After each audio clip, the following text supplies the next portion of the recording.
یہ جو 1000 سال زندہ رہنا انسان کی نفس میں خواہش ہے، یہ اسی انگیزے بقا کی طرف اشارہ کرتی ہے۔ یہ انگیزے بقا ہر انسان کے اندر ہے اور اس کی دلیل موت کا خوف ہے۔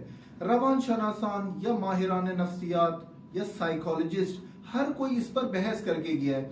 یہی جو ویسٹرن کلچرز میں سائیکالوجسٹ ہیں، ان کے لیے جو سب سے بڑی مصیبت آئی تھی اور مشکل ان کے لیے آئی تھی وہ یہ تھی کہ ہر انسان، مثال کے طور پہ جو مسلمان نہیں ہیں، کافر ہیں، یا حتیٰ وہ جن کا کسی دین اور خدا پر ایمان نہیں ہے، وہ ان کے اندر بھی موت کا خوف ہے۔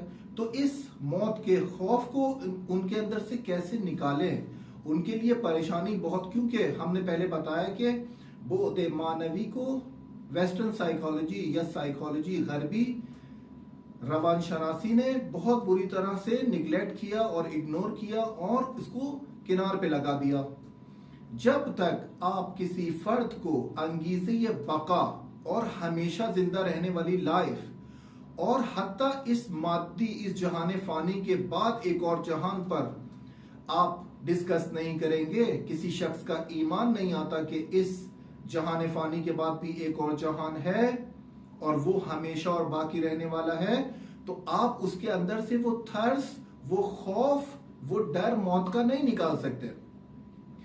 یہ امام علی کی نورانی کلمات سے استفادہ کرتے ہیں کہ امام علی فرماتے ہیں کہ اوصیکم بذکر الموت، میں تم لوگوں کو وصیت کرتا ہوں، میں تم لوگوں کو نصیحت کرتا ہوں کہ زیادہ سے زیادہ موت کا ذکر کرو، یعنی موت کو یاد کرو، زیادہ سے زیادہ موت کو یاد کرو۔ کیوں موت کو یاد کرو؟ کیونکہ اس ذکر الموت سے بہت سارے اعمال ہماری زندگی میں، اسی جہانی فانی میں، اسی مادی دنیاوی زندگی میں بہتر ہو جاتے ہیں۔ اسی موت کا خوف، کیونکہ موت ایک اصطلاح ہے۔ موت آپ کو بتاتی ہے کہ یہ زندگی، یہ ٹیمپرری لذت، یہ سب ختم ہو جائے گی اور بیچ میں موت جب آئے گی تو آپ اس جہان سے کسی اور جہان کی طرف منتقل کیے جائیں گے۔ تو وہاں کے لیے تیاری کریں، کیونکہ وہ ہے اصلی زندگی، وہ ہے ابدی زندگی۔ اور اسی لیے اسلامی تعلیمات انسان کو ذوق و شوق دلاتی ہے کہ اپنے اندر انگیزے بقا پیدا کریں۔ کیوں؟ کیونکہ موت کے بعد کی زندگی باقی ہے، باقی رہنے والی ہے، ہمیشگی ہے، خلد ہے اس کے اندر۔ تو یہاں پر ہم نے انگیزے بقا میں بتایا کہ ایک دلیل جو تجربی اور عقلی ہے اور ہر انسان اس کو فیل کر سکتا ہے، وہ ہے موت کا خوف۔ موت کا خوف ہمیں بتا رہا ہے کہ ہمارے اندر انگیزے بقا ہے۔ اگر انسان کا ایمان بقا پر قائم ہو جائے، اگر انسان اس بات پر باور کر لے کہ بقا ہمیشگی ہے، موت کا خوف اس کے اندر سے ختم ہو جائے گا، مشتاق ہوگا، ملاقات خدا کے لیے تبدہ کرے گا۔ مشتاق خدا ہوگا وہ شخص اور موت سے نہیں ڈرے گا، کیونکہ موت سے ڈرتا وہ شخص ہے جس نے اپنے لیے موت کے بعد آنے والی زندگی کے لیے کوئی سر و سامان نہیں کیا ہوا ہے۔ تو ہم نے بقا کو یہاں پر ڈیٹیل کے ساتھ ڈسکس کیا اور بتایا کہ قرآن سے بھی اور عقلی اور تجربی پیرائے سے بھی بتایا کہ یہ موت کا خوف ہمیں بتا رہا ہے کہ بقا ہے، انگیزہ بقا نفس کے اندر ہے اور یہ انسان کے اندر رکھا گیا ہے تاکہ ایسے اعمال کرے، انسان ایسے رفتار کو بجا لائے، ایسے بیہیویئر کو انجام دے جو موت کے بعد بھی اس کے ساتھ اس کے نامہ اعمال میں ثبت ہو۔ اس کے بعد بقا کے بعد جو ہمارا ٹاپک تھا وہ تھا کمال، کہ آج ہم اس کو ڈسکس کریں گے۔ کمال کے 5 قسم کے نظریات مختلف طبقات نے، مختلف مکاتب فکر نے 5 قسم کے طبقات نے بیان کیا ہے کہ یہ کمال ہے کیا۔ کہ ہم نے کمال کے بارے میں کل کی ڈسکشن میں بتایا کہ کمال یعنی ہر انسان کی نفس میں یہ انگیزہ یہ کمال رکھا گیا ہے کہ وہ یہ فکر کرے کہ میرا آج گزرے ہوئے کل سے بہتر ہو اور میرا آنے والا کل میرے آج سے بہتر ہو۔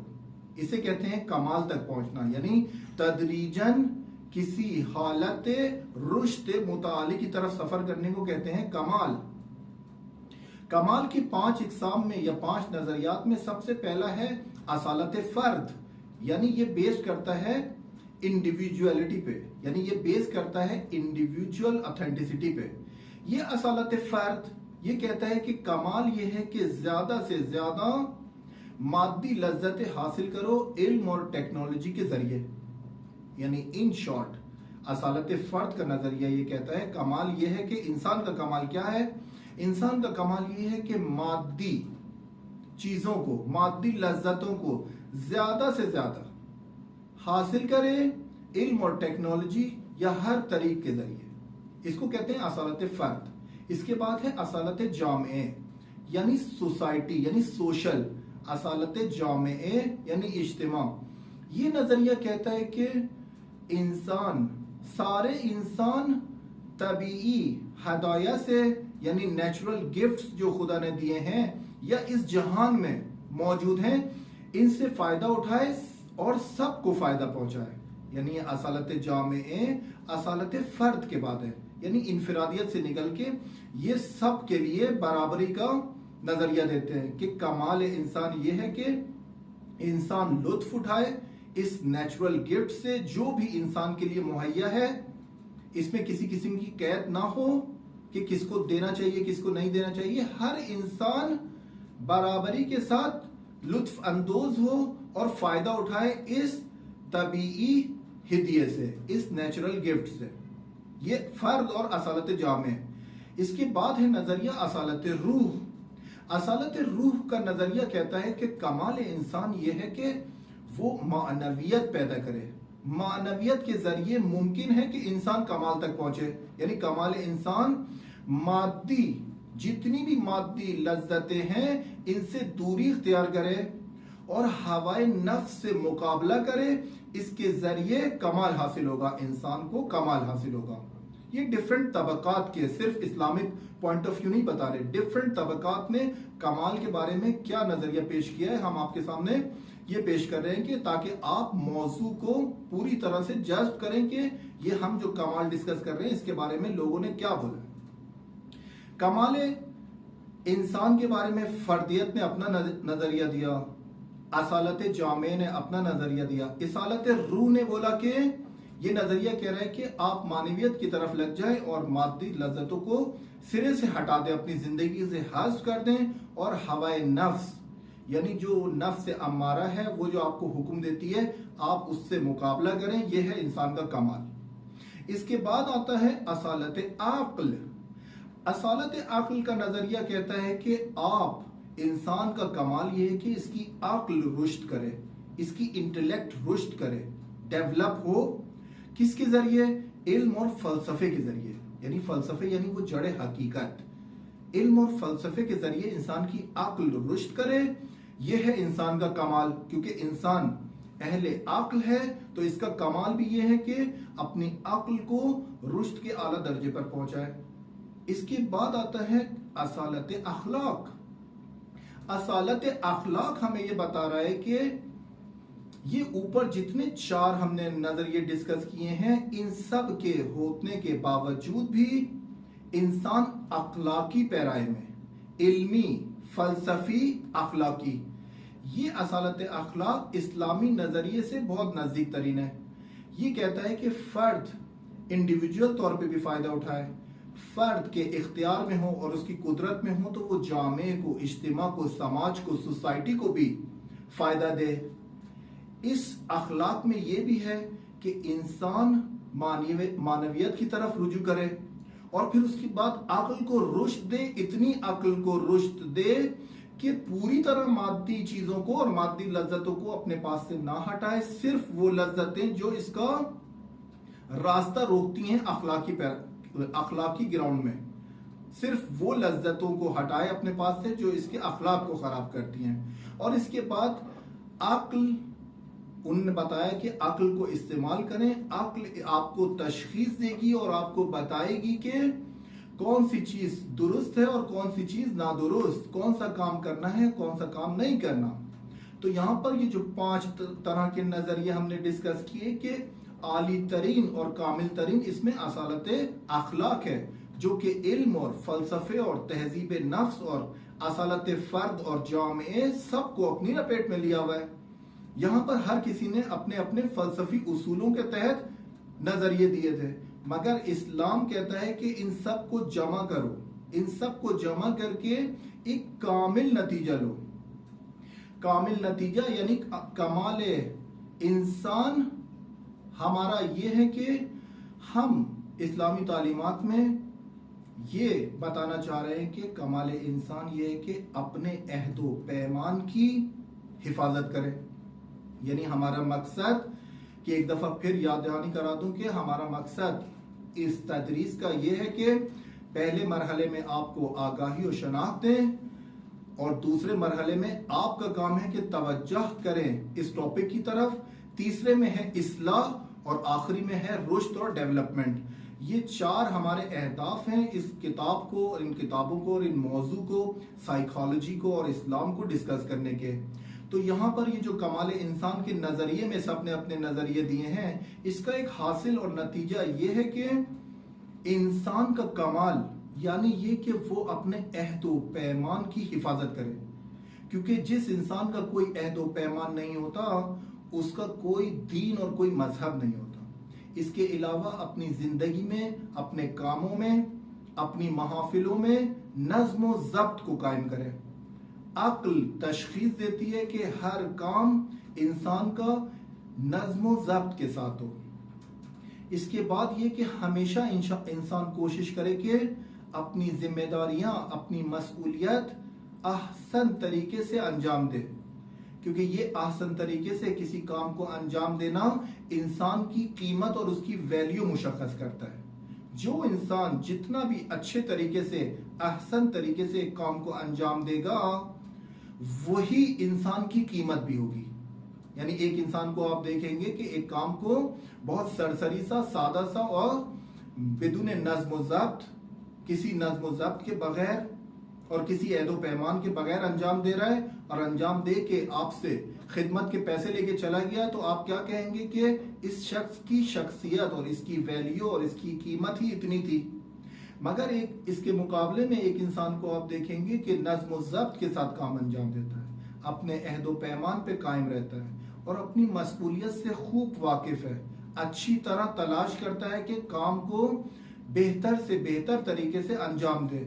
آپ اس شخص کے بارے میں نظریہ رکھیں گے کہ یہ شخص جو کام کو اچھی طرح انجام دے رہا ہے، یعنی اس شخص کی قیمت اپنی نگاہ میں یہی ہے، یعنی یہ بلند شخصیت کا مالک ہے، یہ کمال انسانی پہ فائز ہے۔ اس کے علاوہ اخلاقی، عقلی، معنوی طور پر ہم کوشش کریں کہ نقطۂ ضعف یا جو ویک پوائنٹ ہمارے اندر ہیں اس کو ایک ایک کر کے اپنے آپ سے دور کریں، کیونکہ یہ ویک پوائنٹ، یہ نقطۂ ضعف، شیطان اس سے استفادہ کرتا ہے اور ہمارے کمال کی طرف بڑھنے والے سفر کو تاخیر میں ڈال دیتا ہے اور بھلا دیتا ہے کہ ہمیں انسان کو کمال کی طرف پہنچنا ہے۔ تو یہاں پر ہم نے 5 اقسام کی کمال بتایا اور اس سے حاصل ہونے والا نتیجہ۔ اس کے بعد ہم نے پچھلے درس میں کہا تھا کہ آج ہم ڈسکس کریں گے 7 قسم کی نشانیاں، 7 قسم کی صورتیں کہ انسان کے اندر رونما ہوتی ہیں اور وہ سائنس اور وہ علامتیں بنتے ہیں کہ انسان کے اندر کمال موجود ہے، یہ کمال کی طرف جا رہا ہے، یا اس کے اندر اسٹرینتھ ہے کہ یہ کمال کی طرف سفر کر سکتا ہے۔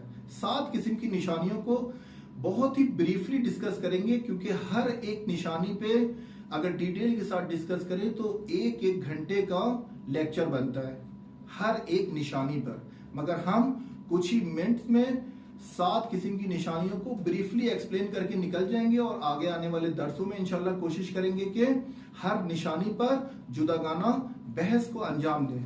یہ جو انگیزہ کمال انسان کے اندر ہے، جو ہم کہہ رہے ہیں کہ ہر انسان کے نفس میں موجود ہے اور اصلی ترین اور مہم ترین انگیزوں میں سے ایک ہے، یہ انگیزہ کمال ہم کیسے دیکھیں؟ لوگوں میں نشانیاں، اس کی علامت کیسے؟ کیونکہ یہ انگیزہ کمال دیکھتا تو نہیں ہے، یہ مشاہدہ تو ہم نہیں کر سکتے، یہ ہم رفتار سے اور افکار سے، گفتار سے اندازہ لگا سکتے ہیں کہ یہ انسان میں انسانی کمال موجود ہے یا نہیں، اس کا نفس کمال کی طرف راغب ہے یا نہیں۔ اس میں سے پہلا ہے تجسس۔ تجسس جیسے ہم نے بتایا کہ یہ وہ تجسس نہیں ہے جو عام طور پہ ہمارے معاشروں میں رائج ہے کہ وہ شخص بہت متجسس ہے یا وہ بہت تجسس کرتا ہے، اور تجسس کرنا اچھی چیز نہیں ہے۔ درست ہے، وہ جو عام معاشرے میں تجسس رائج ہے وہ تجسس اچھی چیز نہیں ہے، مگر یہاں پر ہم جس تجسس کی بات کر رہے ہیں یہ تجسس انسان کے نفس میں اور انگیزے کمال کے فرعیات میں، سیکنڈری آپشنز میں رکھی گئی ہے۔ یہ تجسس یعنی کیا؟ تجسس یعنی زیادہ سے زیادہ جاننا، تجسس یعنی آگاہی پیدا کرنا ہر کام کے بارے میں، خالق ہستی، جہان ہستی یا جو بھی اعتراف میں حوادث موجود ہیں ان کے بارے میں آگاہی پیدا کرنا۔ یہ انسان کے اندر انگیزہ یہ تجسس رکھا گیا ہے تاکہ وہ کمال کی طرف رشد کرے، یعنی انگیزہ کمال کی فرعیات میں ہے تجسس۔ یہی جو تجسس آج کل معاشرے میں رائج ہے یہ ہمارے نفس میں فطری طور پہ موجود ہے، مگر ہم نے اس کا استعمال درست نہیں کیا۔ یہی جو تجسس کرتے ہیں لوگ، مثلا دوسروں کی زندگیوں میں دخل اندازی کرتے ہیں، ان کی انفارمیشن نکالنے کی کوشش کرتے ہیں، ان کو تجسس ہے کہ کس کی زندگی میں کیا ہو رہا ہے، اس کو تجسس ہے کہ اس حادثے میں کون مقصر تھا کون نہیں تھا، ان کو تجسس ہے ہر چیز کے بارے میں۔ یہ جو تجسس کرنا ان کے نفس میں رکھا گیا ہے فطری ہے، اس کی صرف ہم نے ڈائریکشن تبدیل کرنی ہے، وگرنہ تجسس کوئی بری چیز نہیں ہے۔ دوسروں کی زندگیوں میں یعنی وہ تجسس کرنا جو آپ کو کمال پر نہیں پہنچا سکتا، یعنی ایسا تجسس کرنا اور ایسا اخلاقی پستی کا مظاہرہ کرنا تجسس کرتے وقت کہ آپ کو انسانی کمال سے گرا دے، وہ تجسس برا ہے۔ مگر تجسس تو انسان کے اندر رکھا گیا ہے۔ آپ بچوں کی مثال لے لیں کہ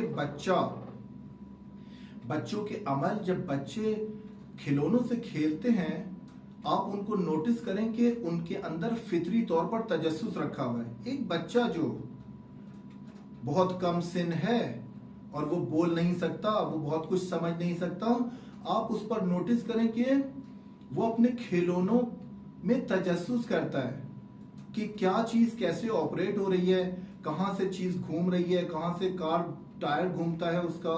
اور اسی طرح بچوں کے بچپنے میں سوالات، یہ جو بچوں کے سوالات ہیں یہ بھی اسی تجسس کی وجہ سے ہیں، کیونکہ فطری طور پر اس بچے میں خدا نے تجسس کی حس رکھی ہوئی ہے۔ وہ سوال کرتا ہے کہ یہ ایسا کیوں ہے، وہ ویسا کیوں ہے، کہاں جا رہے ہو، کہاں سے آ رہے ہو، اس کو جاننا ہے۔ فطری طور پر اس کے اندر یہ انگیزہ موجود ہے کہ اپنے اعتراف میں یا جو بھی حوادث یا جو بھی وہ اپنی آنکھوں سے بچہ دیکھتا ہے اور اس کے ذہن میں وہ سوال اٹھتا ہے، وہ سوال کا جواب چاہیے اس کو کہتے ہیں تجسس۔ اگر ہم ان 3 سوالوں کا جواب پیدا کر لیں، یعنی امام علی کی کلمات نورانی میں سے ہے کہ خدا رحمت کرے اس شخص پر جس کو ان 3 چیزوں کے جواب معلوم ہو جائے۔ وہ 3 سوال کیا ہیں؟ امام علی فرماتے ہیں کہ وہ جان جائے کہ من این فی این و الی این، یعنی امام فرما رہے ہیں کہ خدا رحمت کرے اس شخص پر جو اپنے حصے تجسس کو اور اپنے انگیزہ تجسس کو اس کام میں لگائے، ان 3 سوالوں کی جستجو میں لگائے کہ وہ کہاں سے آیا ہے، اس وقت کہاں موجود ہے اور کہاں پر جائے گا۔ یعنی ان 3 سوالوں کے جواب میں اگر ہم تجسس کریں تو بہت سارے اخلاقی اور رفتاری مسائل ہمارے حل ہو جائیں گے۔ یعنی یہی سائیکالوجی میں جس کا موضوع ہی رفتار انسان ہے، جس کا موضوع ہی عمل انسان ہے، تو یہ عمل بہت بہتر ہو جائے گا جب ہم اس تجسس کی نیڈ کو کسی ایسے کام میں لگائیں جس سے ہمارا کمال پورا ہو، یعنی انسان کمال تک پہنچے۔ انسان کہاں سے آیا ہے؟ خدا نے خلق کیا ہے۔ انسان اس وقت کہاں ہے؟ اپنی حالت کو دیکھے، موجودہ حالت کو، کہ ابھی تک میں کہاں ہوں اور کس طرف جا رہا ہے، یعنی آخرت، یعنی زندگی بعد از مرگ، موت کے بعد کی زندگی۔ اگر ان 3 سوالوں میں اپنے تجسس کی حس کو خالی کرے تو شاید انسان کے پاس وقت ہی نہیں بچے گا کہ دوسروں کی زندگیوں میں تجسس کرے، دوسروں کی انفارمیشن نکالے، اطلاعات کو حاصل کرے، کیونکہ یہ تجسس، بہت ساری ایسی تجسس کرنا انسان کے لیے درست نہیں ہے، اس کی شخصیت بھی خراب ہوتی ہے، اس کا عمل بھی زیبا نہیں رہتا۔ اس کے بعد دوسری نشانی ہے سچائی کی تلاش، واقعیت جوئی، یعنی حقیقت کو ڈھونڈنا، حقیقت کے لیے کوشش کرنا۔ کسی بھی انسان کو آپ دیکھیں کہ وہ کسی نہ کسی حوالے سے سچائی کی تلاش میں ہے، یعنی حقیقت کو پانے کے لیے جستجو کرتا ہے، اس کے نفس میں رکھا گیا ہے، حقیقت کی جستجو اس کے نفس میں رکھی گئی ہے، یعنی یہی اطلاعات، اس کو ہم ایسے بیان کریں کہ یہی اطلاعات اور انفارمیشن جو تجسس کو یوز کر کے حاصل کی ہے، اسی اطلاعات کو عملی میدان میں لا کر حقیقت کی تلاش کرنا، اس کو کہتے ہیں سچائی کی تلاش۔ یعنی یہ حقیقت کی تلاش اتنی آسان نہیں ہے، اس کے لیے زحمت اٹھانی پڑتی ہے، اس کے لیے سختیاں اٹھانی پڑتی ہیں جب انسان کسی حقیقت تک پہنچتا ہے، کہ قرآن میں بھی اس کے بارے میں بارہا ذکر ہے کہ اللہ ہدایت کرتا ہے ان لوگوں کی جو اختلافی موضوعات کو تلاش کر کر انفارمیشن لے کر حقیقت تک پہنچتے ہیں، اور پھر ان کے لیے کمال ہے، ان کے لیے رحمتیں ہیں۔ حقیقت جوئی یا تلاش کرنا سچائی کی، اس کے لیے جو ہم نے بتایا کہ سختیاں ہیں، اس کے لیے جو ہم کہہ رہے ہیں کہ انسان کو زحمتوں میں جانا پڑے گا، یعنی کیا؟ یعنی اگر آپ دیکھیں کہ کوئی انسان بغیر سختی اٹھائے، بغیر زحمتیں اٹھائے کسی حقیقت تک پہنچا ہے تو وہ حقیقت نہیں ہے، اس انسان نے اس کا نام حقیقت رکھ دیا ہے۔ یورپ میں معاشرے میں ہم دیکھیں کہ بہت سارے افراد ایک دوسرے سے فقہی اور مسلکی بحثیں کرتے ہیں اور حقیقت جوئی کی تلاش میں، پھر ایک انسان کہتا ہے کہ میں حقیقت تک پہنچ گیا، اس نے تو زحمت نہیں اٹھائی، اس نے تو سختیاں نہیں جھیلی، تو یہ کیسے پہنچا حقیقت تک؟ تو یہ جو سختی اور زحمتیں نہ اٹھانا ہے، یہ بتا رہا ہے کہ یہ جہاں پہنچا ہے اس کا نام اس نے حقیقت رکھا ہے۔ مثال کے طور پہ کچھ آشنا ہم جانتے ہیں کہ وہ یورپ میں ایک فلم کو، ایک اسلامی فلم کو دیکھنے سے اپنا مذہب انہوں نے، کہ ظاہراً مذہب اہل بیت پہ نہیں تھے، مکتب اہل بیت پہ نہیں تھے، اور ایک فلم کے دیکھنے سے متحول ہوئے اور جذباتی طور پر انہوں نے اپنی تجسس کی حس کو تھوڑے بہت سوالات کیے، حقیقت کی تلاش، سچائی کی تلاش، اور انہوں نے اپنا مذہب تبدیل کر لیا، یعنی وہ مکتب اہل بیت میں آ گئے اور انہوں نے دعویٰ کر دیا۔ ایک فلم کو، ایک اسلامی فلم یعنی چند گھنٹے کی فلم کو دیکھنے سے، جو کہ نہ زحمت ہے اور نہ سختی، اس کے بعد انہوں نے اعلان کیا کہ ہمارا مکتب چینج ہو گیا ہے، ہم مثال کے طور پہ پہلے کچھ اور تھے اور اب ہم مکتب اہل بیت کے حامی ہو گئے۔ مگر کچھ عرصے بعد ہم انہی افراد کو دیکھتے ہیں کہ دوبارہ سے توبہ کر کے پلٹ گئے اپنی پچھلی جہالت والی جانب، جہاں سے آئے تھے وہیں پر پلٹ گئے اور کہا کہ ہم سے مسٹیک ہوئی۔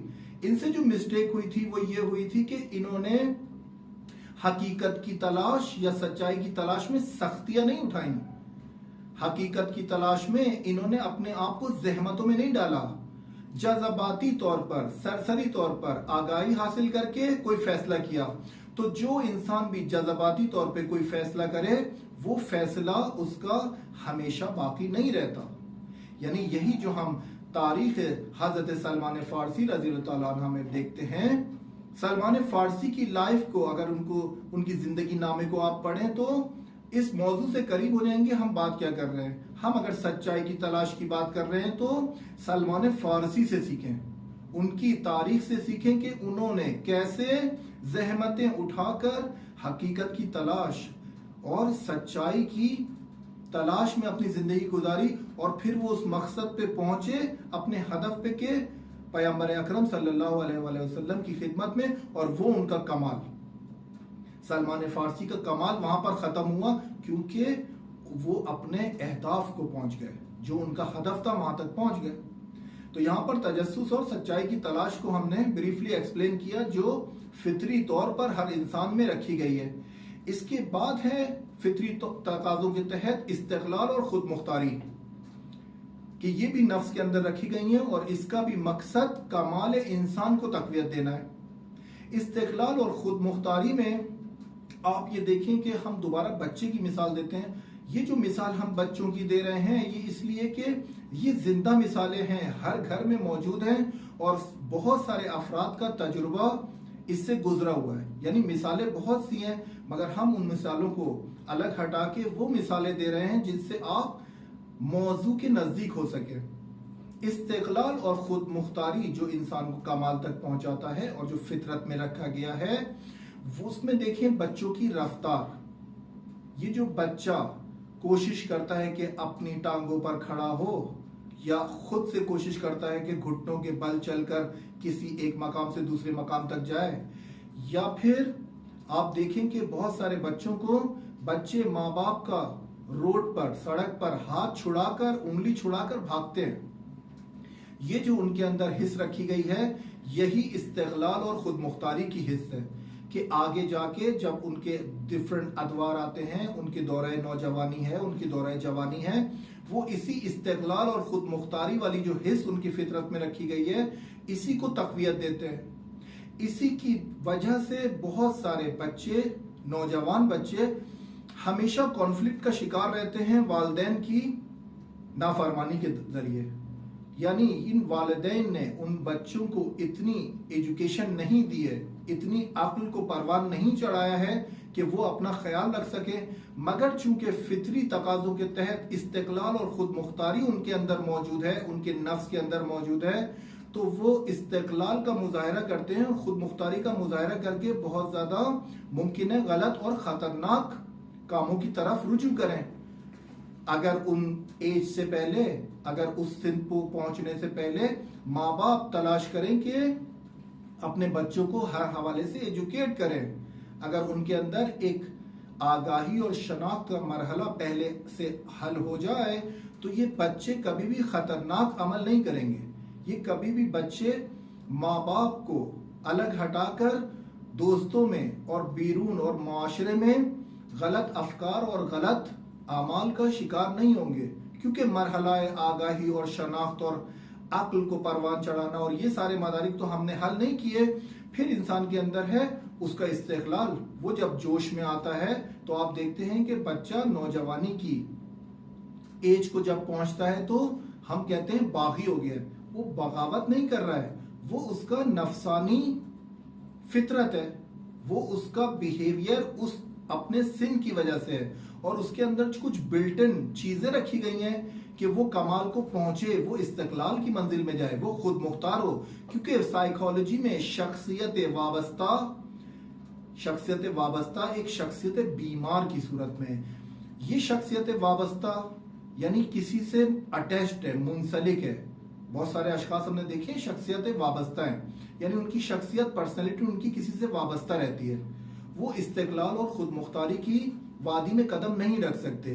اس کو ہم اختلال اور بیماری کی نظر سے دیکھتے ہیں۔